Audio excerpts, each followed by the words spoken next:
everyone, welcome back to my channel. This is the Demented Librarian on the Demented Inc. YouTube channel. And I am here today to do a book review for my Moonbeam patrons over on my Patreon account. If you're not familiar with Patreon, it's a wonderful site for artists and creators. You can see all the information down below in the description box. But today's video is dedicated to my Moonbeams over on my Patreon. And they wanted to see a book review of this, Stephen King's It. Recently remade into 2 movies. There's one coming out this year that's already been out, with a brand new Pennywise the Clown from the Skarsgård family. I hear he's quite creepy. Anyway, so this book has been remade into 2 movies. One come out this year, one's coming out in 2019. The one this year focuses on the kids, and the one in 2019 focuses on the adults. Because in this novel, it's 2 very distinct storylines, same characters, just at 2 different phases of their lives. And so today we're going to talk about this. And before we do, I want to give an amusing anecdote about carrying a large, thick book onto a commercial aircraft. I recently flew for the day job, and I took this book with me because I knew that I wanted to finish reading it again. I've read it before, but I wanted to finish reading it again for my patrons. And I got flagged by security at the airport, and they had to go search through my bag. And I'm standing there, and I'm fretting. I'm frantic. I'm like, is it my fluffies? Because, yes, this grown-ass woman travels with stuffed animals. Or is maybe my protein bar? I have no idea. But it turns out, because I asked TSA, because they weren't particularly busy at the time, and I was curious, it turns out that because this book is so thick, it showed up as very dark orange, and because it's kind of well-loved and it's paperback and it's smaller, there weren't very definitive edges on it. And so they wanted to pull it out and make sure it wasn't explosives, because evidently explosives also show up as dark orange on the x-ray machine. So the moral of the story is, if you're gonna be like me and unable to read your electronic devices on an airplane because it kind of makes you queasy, and you're taking an actual book with you, and it's a thick one because Stephen King likes his words and we love that he likes them, make sure you take it out of your carry-on when you're going through security, okay? Because you don't want them to manhandle your stuffed animals. I'm just saying. Anyway, make sure you take it out of your carry-on. So today we're going to talk about this book. I have a lot to say. I've actually made some notes here so that I don't go off into rambling territory, because we all know how I love my tangents. But I want to talk about it. Let's see. I read this book when I was probably, middle school, early high school, somewhere in that vicinity.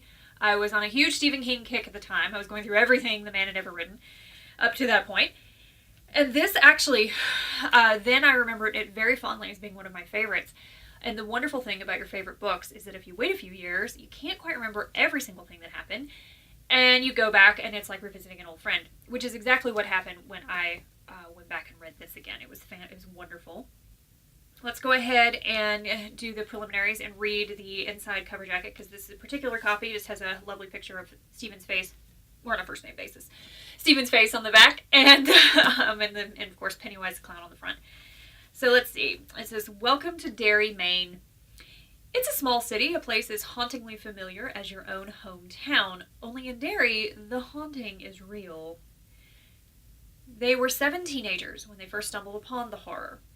Now they were grown-up men and women who had gone out into the big world to gain success and happiness. But none of them could withstand the force that drew them back to Derry to face the nightmare without an end and the evil without a name. And then Los Angeles Times here says, "It will overwhelm you. Characters so real you feel you are reading about yourself. Scenes to be only read in a well-lit room." And I completely agree. So I've read this before. I loved it the second time going through it again. This book, though, it's a special kind of magic. So Stephen King talks about in The Dark Tower how those 7 books were the ones that he was meant to write, and everything else has been kind of, filler. And he refers to, I believe, hearing the song of the turtle. And this shows up in The Dark Tower, it shows up in interviews, it shows up kind of scattered throughout all of his works, if you've read a lot of them, like I have. And this book is, if hearing the song of the turtle is a representation of tapping into the ley line, of hearing that kind of that voice that's telling him fantastic stories, this book is one of Stephen King's best, and it's at his height of hearing the turtle. It's just It's amazing. There's basically three kinds of Stephen King novels, in my opinion. There's one that's like the pure horror. This is your Shining, although Shining was very good psychological horror too. Christine, Cujo, these things that are still very fantastically character driven, but are much more kind of horror element based. And then there's what I call the literary horror, which is your Bag of Bones, Lizzie's Story, although that one delves kind of into the third category, which is what I refer to as the Dark Tower books. Now, the Dark Tower books are actual 7 books that he has written. If you've not read them, they will change your life. I recommend them all. But they also touch a lot of his other stories. You'll see recurring characters, recurring themes, and storylines, and that sort of thing.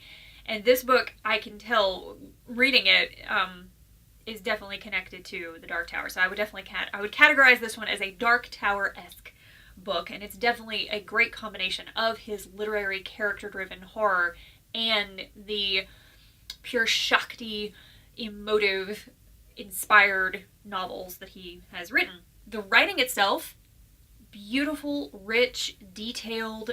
I'm at a loss for words to explain how wonderful it is to have such an immersive novel. I mean, this is a tome. I believe this is 1,100 pages or so. It's 1092. And it's very immersive. You really dig in even to the side characters, the people that you don't see that often. You get into their psyches, you get into why they're there and what they're doing. He writes with this, Stephen King's famous for writing in kind of an interesting third-person, omniscient, limited point of view, which means to say you get into several different characters' heads, but with a depth that you don't normally see in omniscient point of view. You normally see it with third-person limited, which is you've got one character and you're writing with the he, she, it, them pronouns. But he does this interesting combination where he's got an omniscient, but also a limited, and he dives very deeply into each of the characters. It makes it for a wonderful read because you really get all kinds of different sides.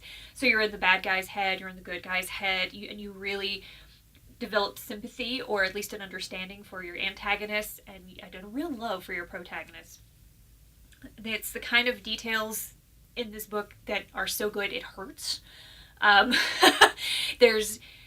It's just real, and never, when you're reading this, it's like it sort of pulls you into a mood, and you are there in Derry, and you're dealing with this horror, and not just the horror, but this kind of interesting snippet into horror as a representation for different parts of life, the adolescence, overcoming challenges, and that sort of thing. It's a truly beautiful and rich, detailed read.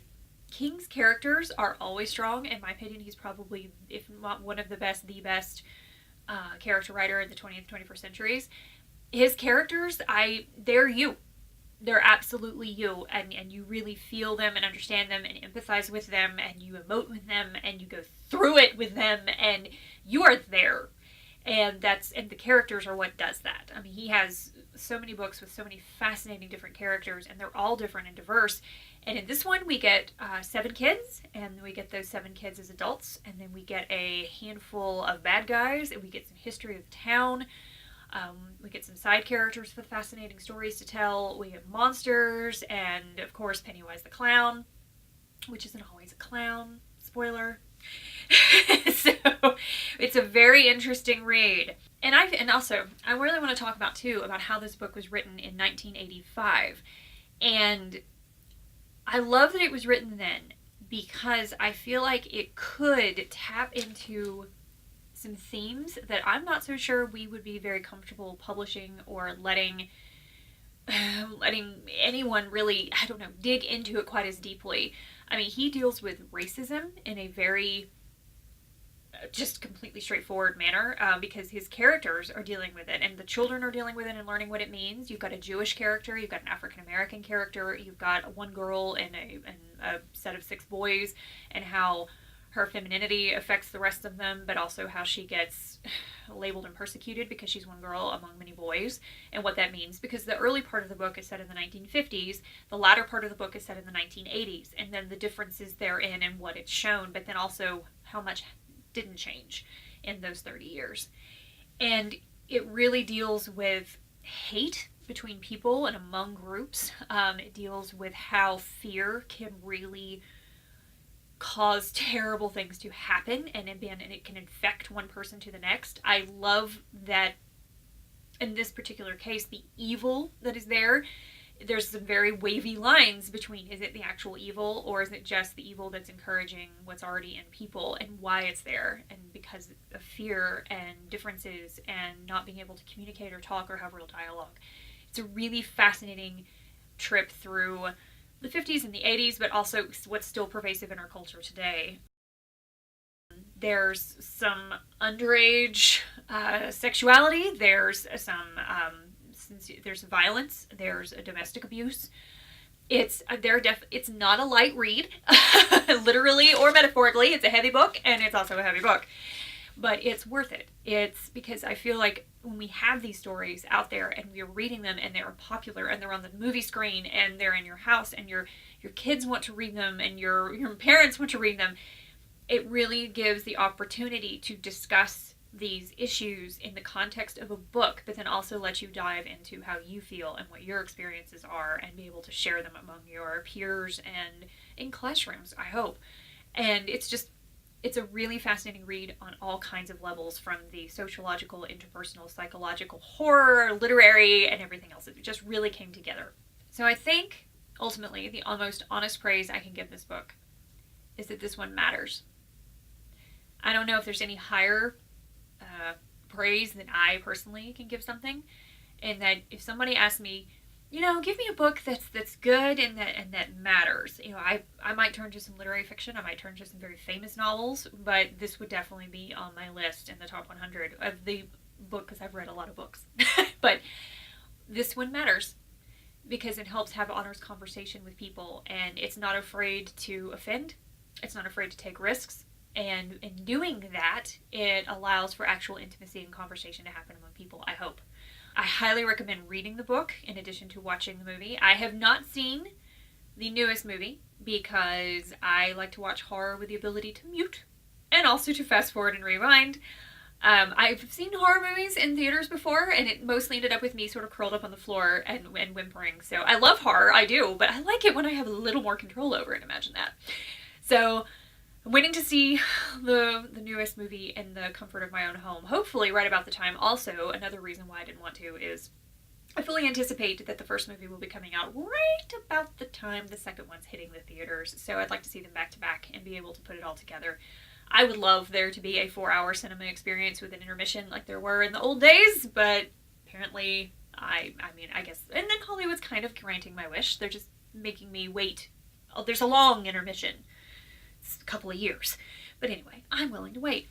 There's also another movie that was made with Tim Curry as Pennywise. I've seen that, but it's been a while. But it's got its pluses and minuses. But the book is fantastic. It really digs into the characters a lot further and just in more luscious detail than I feel like they can cram even in like 6 hours of filming. So I recommend both because I love the cinema experience and I also love the book experience. So definitely keep Stephen King's It on your radar. Definitely pick up a copy. It is worth the 1,000-page journey, I completely promise. No one does it like Stephen King. Let me just put it that way. They just don't. And so take this trip with him, journey through 1956 in Derry, Maine, and then 1985. Worth every single moment. Love every character in here. Can't say enough good things. 5 top hats, 5 black roses, 5 stars. Just go read it. And in the meantime, for the love of story, I will see you next time here on Demented Inc.